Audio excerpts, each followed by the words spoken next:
Hello.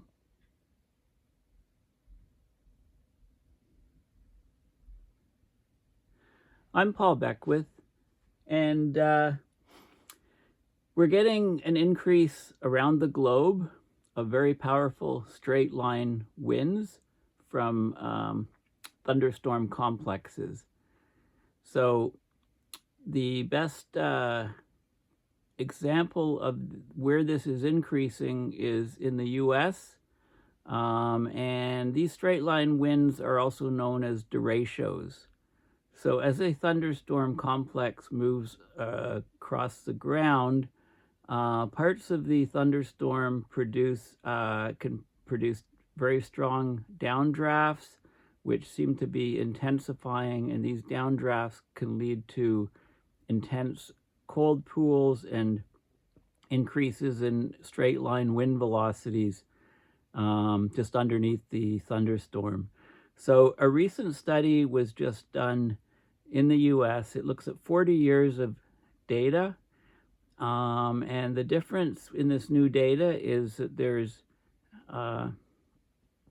data with a 4-kilometer grid size, which is higher resolution than previous climate models, and reanalysis has been done. So this is very important because it picks out features of these derechos or straight line winds that couldn't be picked out in other climate models. So it turns out that the area affected by derechos has increased significantly in the last 40 years. In fact, it's almost 5 times larger than it was before. So this is very, very significant because these derechos or straight line wind events can cause tremendous damage to infrastructure, and they seem to come out of nowhere. I mean, they come out of a thunderstorm, but you might expect kind of a run-of-the-mill thunderstorm, and you get these straight line winds for 10 minutes that take out your buildings and multiple trees, etc.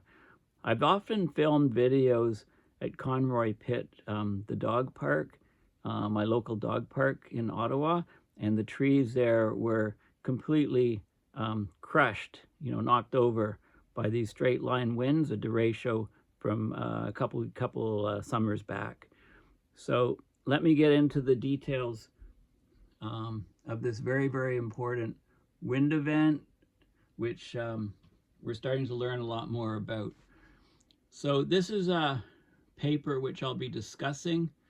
Thunderstorm straight line winds intensify with climate change. I'll be going through the details of this paper. I like this illustration here. Okay, so this is a typical cumulonimbus thunderstorm system. You've got the anvil here. As the air is rising up, this is kind of the the anvil shape that we recognize from thunderstorms. You've got snow and ice at high levels. As you descend down, you get graupel and then hail, and then below that you get rain. In this area you can get, if the moisture-laden air inside the thunderstorm reaches drier air, you get very, very strong evaporation of the moisture in the air, and that takes energy out of the surrounding air. So it creates very, very cold air, which is heavier, denser. So that descends down and travels across the ground. There's no rotation associated with it. It's not like a tornado. So you get these straight line winds, very, very intense cold pool area and straight line winds. And because of the temperature gradients increasing within the cloud, because of climate change fueling more high intense storms, these downdrafts are increasing in severity and in frequency, and they're covering actually 5 times more area than they did 40 years ago. But I'll get into those details. This is an image of, we've got height here. This is the source height roughly of the downdraft. And the blue line is our current climate. So it's sort of relative temperature with height, You can see the blue line here in the current climate, and this is the area of high winds, the hashed area. And with limited warming, you extend to the yellow line, which covers a larger area. And with very strong warming, you cover even a larger area, and there's a steeper curve here, so the air is cooled more and it descends much more quickly, generating the increase in wind speeds. Okay, so I'll get to this paper in just a moment. If you go on Google Images and Google derecho, okay, you can get lots of information. There's a good Wikipedia on derechos, an explanation of what they are. This is the sort of the climatology from the National Weather Service showing the US. So this is the probability of derechos occurring. So in this area here, and it shifted a bit from Tornado Alley. Of course, Tornado Alley is shifting itself. But in this area, you get 4 derechos every 3 years. In this area here, you get 1 derecho every year statistically. And in this broader area here, you get 1 derecho every 2 years. And in this much wider area, so it covers a huge area, you get 1 derecho every 4 years. They're very, very damaging wind events, high wind events. And, you know, like I said, we had one in Ottawa. I'll just open the Wikipedia page.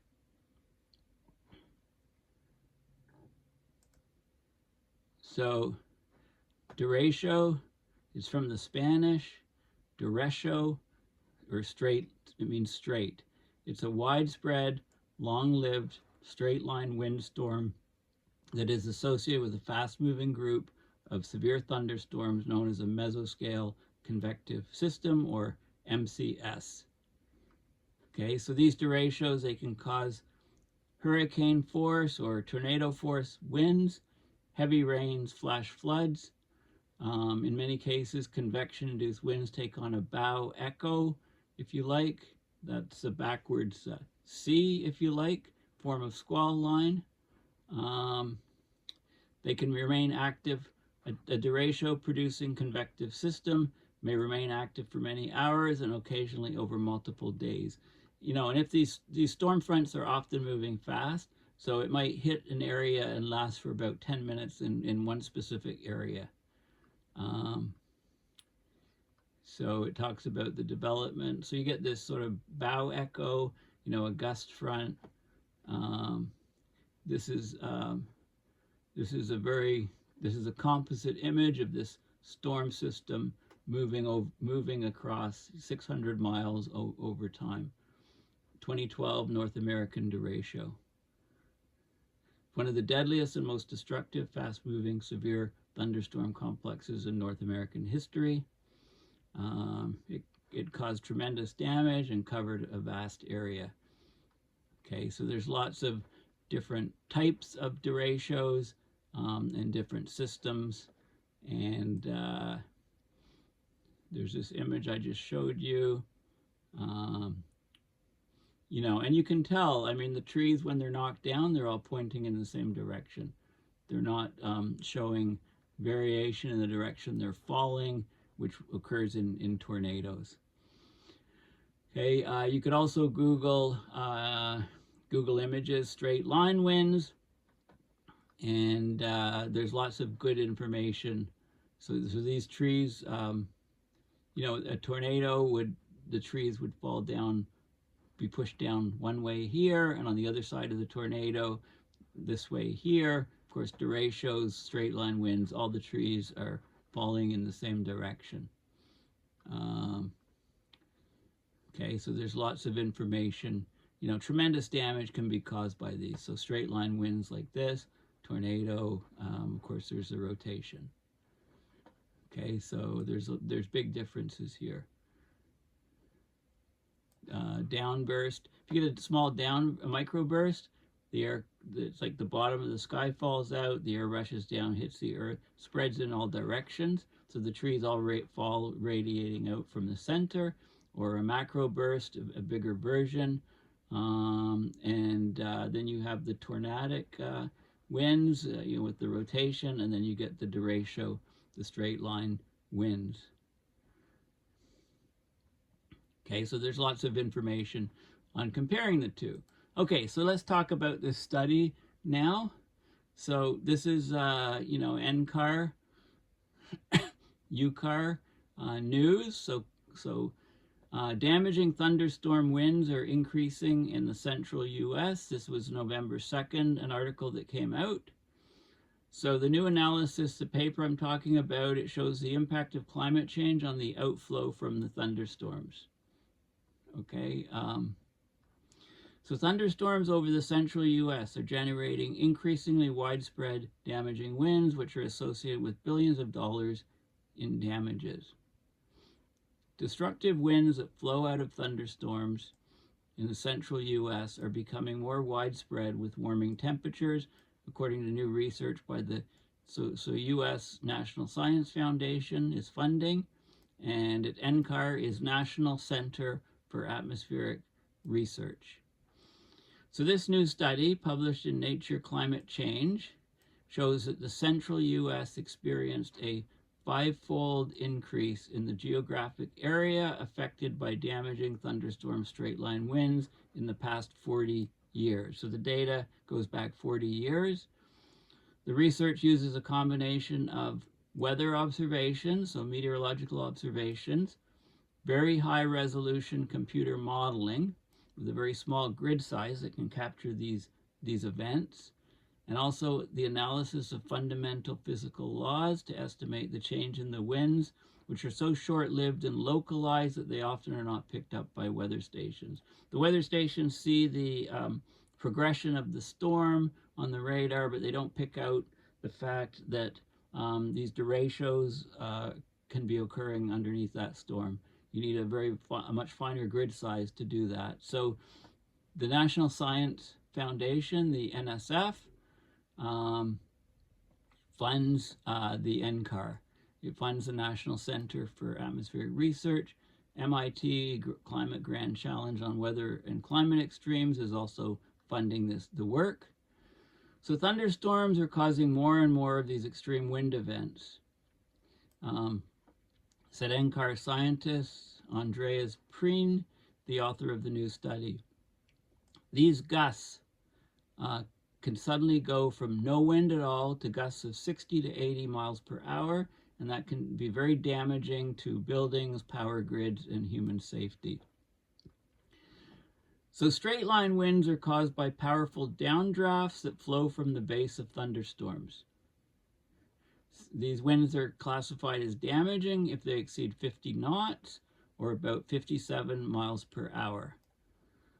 The winds likely cause about $2.5 billion in damage annually in the U.S., and that's based on insurance industry estimates. In 2020, a particularly powerful derecho, a widespread straight-line windstorm associated with fast-moving thunderstorms. I mean, these storms really whip along. It caused an estimated $11 billion in damage in the Midwest, just that one storm. Scientists, of course, have long been interested in the impact of climate change on straight-line winds, but until now, simulations of climate conditions run on computer models have been too coarse to capture such brief and small-scale events. Further clouding the picture, like the pun, weather observations appear to show that there are more periods of little to no wind worldwide. This is interesting.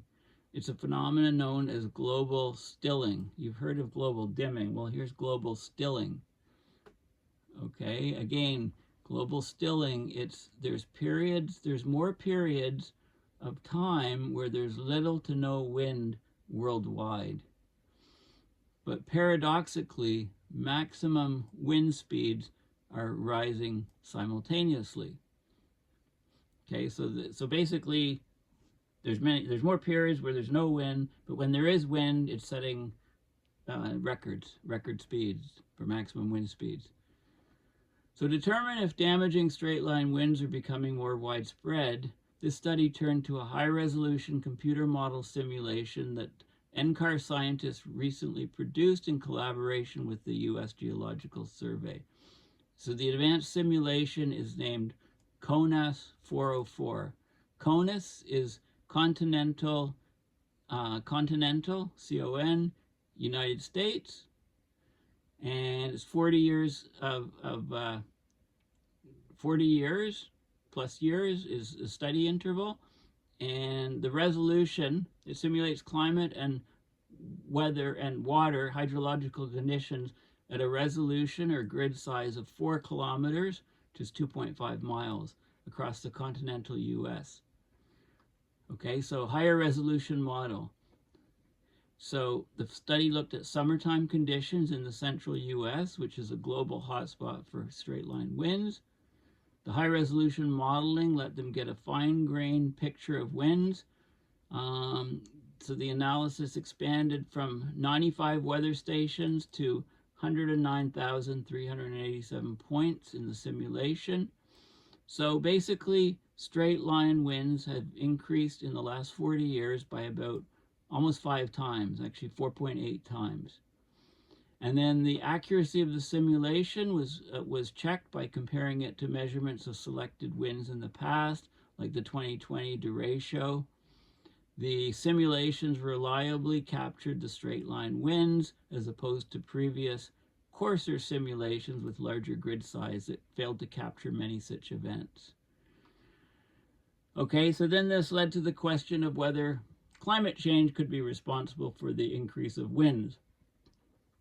So basically the physics of the system was looked at. The thermodynamics of straight line winds was looked at, how actual wind events such as the 2020 derecho would have been affected by different atmospheric conditions based on first order physical principles. So the straight line winds result when rain or hail at high altitudes within the thunderstorm evaporate. So they hit dry air, the water evaporates out, you get evaporative cooling of the air, and the air is cooler and denser, so it plummets down to the surface, and at the surface it spawns intense winds that rush outward. The calculation showed that climate change is altering the picture by increasing the temperature difference between the cool air in the downdrafts and the warm surrounding air, or the environmental air around it. This larger temperature difference lets the cold air have a much more powerful buoyancy deficit, so it descends even faster, making it more likely for a thunderstorm to generate these damaging straight line winds. Okay, so it's crucial, the risk is increasing. The risk of straight line winds across the US and many other parts of the world is increasing, and this needs to be looked at when you want to harden and change building codes to increase resiliency of infrastructure. And if you neglect it, then you suffer the penalty. Okay, so this is the actual paper. Okay, so it was just published online November 2nd. So thunderstorm straight line winds intensify with climate change. So straight line winds, or SLWs, they're non-tornadic thunderstorm winds. They're causing widespread damage in many regions around the world. These powerful gusts are associated with strong downdrafts in thunderstorms, rear inflow jets, and mesovortices. Despite their significance, our understanding of climate change affecting straight line winds is limited. So here's a focus on the central US, which is a global hotspot for straight line winds. And the study uses observations, it uses high resolution modeling and theoretical considerations of the physics of what's happening to show that straight line winds have intensified over the past 40 years.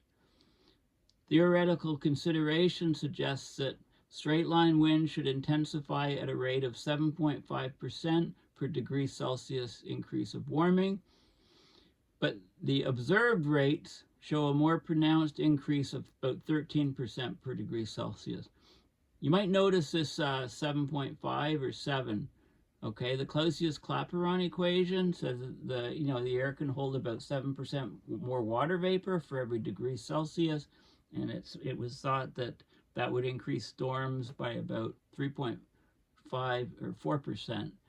What this is showing is that with the straight line winds, the models show it should be 7.5% increase, intensification of the straight line winds rate per degree Celsius, but we're observing 13%. So clearly this needs to be looked at in more detail to try to figure out, why is the increase even much larger than the expected modeled increase.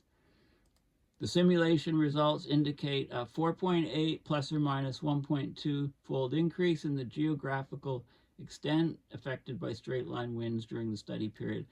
Where does this number look familiar from? If you watch my James Hansen paper recently, Warming in the Pipeline, this is the climate sensitivity, according to Hansen and his colleagues. 4.8 degrees Celsius increase for a doubling of CO2 with an uncertainty, 2 sigma, 2 standard deviation uncertainty of plus or minus 1.2.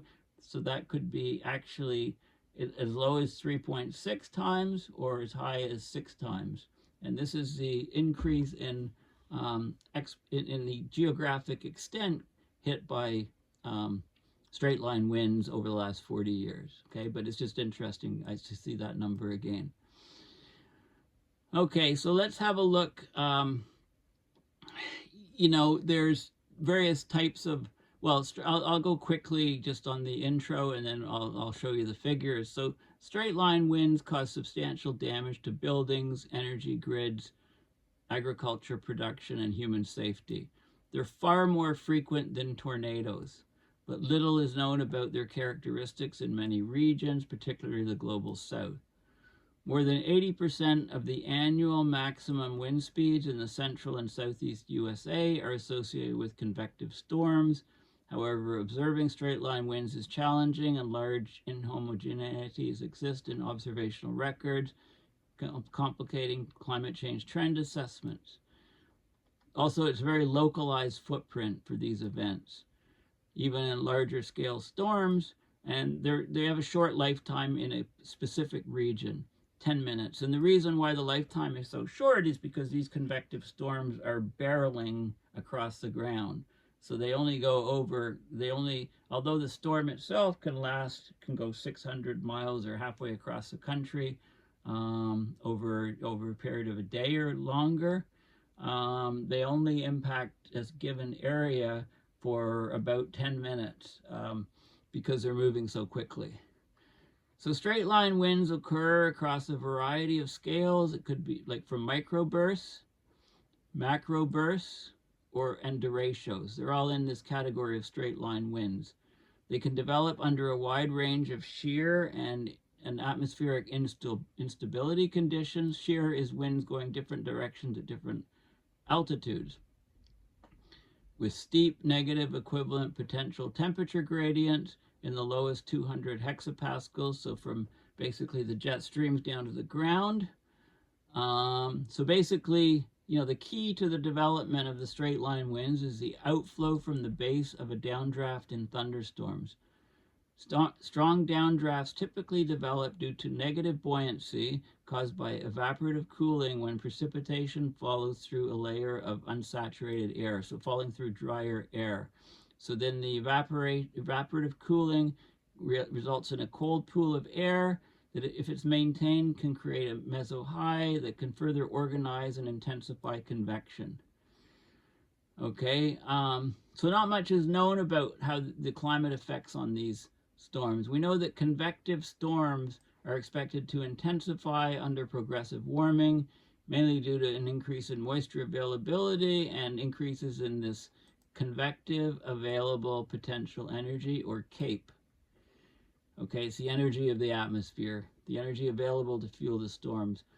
However, increases in convective inhibition, a stabilization of the troposphere due to larger warming, higher levels, can decrease wind shear and might counteract the expected intensification. But, that's not the case. Like the model ended up showing, the increase of the intensification rates were much, much higher, almost double in the observations and in the theory, which was 7.5% per degree Celsius increase. Okay, so let's have a look. So this is the new model here, and this is a European model at a coarser grid size. So start at the bottom here. This is the CAPE, the mixed layer CAPE, M-CAPE. Okay, so you can see structure here. The scale is here. It's kilojoules per kilogram. Very, very high energy. You can see the radar reflectivity here of the storm. This is the wind speeds at 10 meters, going into very, very high wind speeds. That's picked out in the grid model, the high resolution model. And then you can see the CPI is the cold pool information. So the cold pool descending, basically, showing that there's straight line winds and a derecho here. Now, this is the exact same storm. This is 10th of August, 2020, the derecho that occurred. And the coarser model, the European model, it didn't pick out the structure. It didn't pick out the radar reflectivity was washed out without detail. It didn't expect any significant high winds at 10 meters, and there was no cold pool. So it didn't basically pick out the fact that there was a very, very harmful, damaging derecho, because you need, this is a 4-kilometer grid size. It's 40 years of data, 4-kilometer grid size, and this is much higher grid size, so it misses all of these sort of things. And you can see some of the trends that are increasing here. There's percent per decade change. It's interesting. This is the global stilling phenomena, where there's many, many days where there's less than 1.5 meters per second winds. And this is where there's, higher winds, and you can see an increase, an increase here. This is the maximum wind speed observed from 1980 to 2020, and this is observed, 1.8. This is a maximum wind speed percentage, and you can see an increase here observed. This is the European model, and this is the most recent high-gridded model. Okay, and this is this is sampled at 20 seconds. So in order to capture maximum wind speeds, you need to look at the instantaneous values. So there's all of these curves, but the trend is going up. We're getting more and more. We're getting a 5-fold increase in the geographic area. Okay, this is showing the 10-meter wind speeds in meters per second, and this is the 2-meter temperature change. Okay, so as so you can see the changes. This is from the simulations. A is observed is the black line. Simulated is the red line. Okay, this is the observed for non-convective winds, observed for convective storms, the increase per decade of the wind speeds, and this is from the model showing an increase of wind speeds through the decades. Okay, I'm not going to show you all of the details. This is like maximum wind speeds versus the CAPE. Okay, the convective available potential energy. This is the U-axis, V-axis, 10 meters high wind speed changes, so higher and higher winds over time. Okay, D cape is a descending cape, if you like. This is showing maximum CPI. Again, that's a cold pool index, I believe is what it stands for. And maximum wind speed at 10 meters in meters per second is increasing. Maximum W down, that's the downdraft speeds, which is actually used as mostly as the sort of metric that is used to look at to measure the downdraft. Okay, and let's just have a look. This is the pressure versus temperature as you go up into the atmosphere, the different soundings. So this is doing some of the meteorology and so on. I'm not going to explain all of these details. This is what I talked about at the beginning of this video. So this is basically what's happening. You've got your mesoscale complex here. At high altitudes within the storm, you have snow and ice. As you go lower, it warms. You get graupel and hail. You get rain below that, and as this falls through areas of that are drier, you get evaporation, and you get evaporative cooling of the air, so then the air descends down very quickly and creates these extreme wind events on the surface. And with climate change, these the downdraft air is the data is steepening here to the red. Blue is current climate. It's steepening to the red, and on both sides, and so the area is getting larger. Instead of this area being hit by damaging winds, now it's this area. And as this storm moves across the country, over the day or something, you can see that this area, the area covered, is much, much larger from these, with strong warming from climate change. Okay, so basically, yeah, let's look at the discussion. So climate change impacts on straight line winds have long been elusive. Combining multiple lines of evidence from kilometer scale modeling, the observational records, and theory, they all show that climate change increases the frequency and intensity of straight line winds. Parts of these increases are closely tied to well understood and predictable thermodynamic changes in the atmosphere, but the impact of dynamical responses on straight line winds, such as changes in convective initiation and convective organization, remain uncertain. So we need to always, have future studies. You can't write a paper without saying future studies should do blah, blah, blah.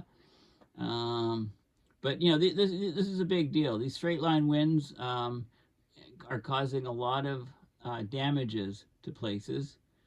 So we need to understand how they're changing, how the actual storms are changing in order to build up resilience. So the intensification of straight line winds in the high resolution, the C404 simulation, is 13% increase per degree Celsius of warming.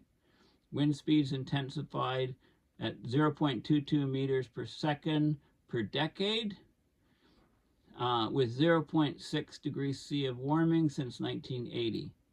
The larger simulated sensitivity could have multiple reasons, including climate internal variability, changes in storm dynamics, and uncertainties in using the downdraft velocity as a proxy.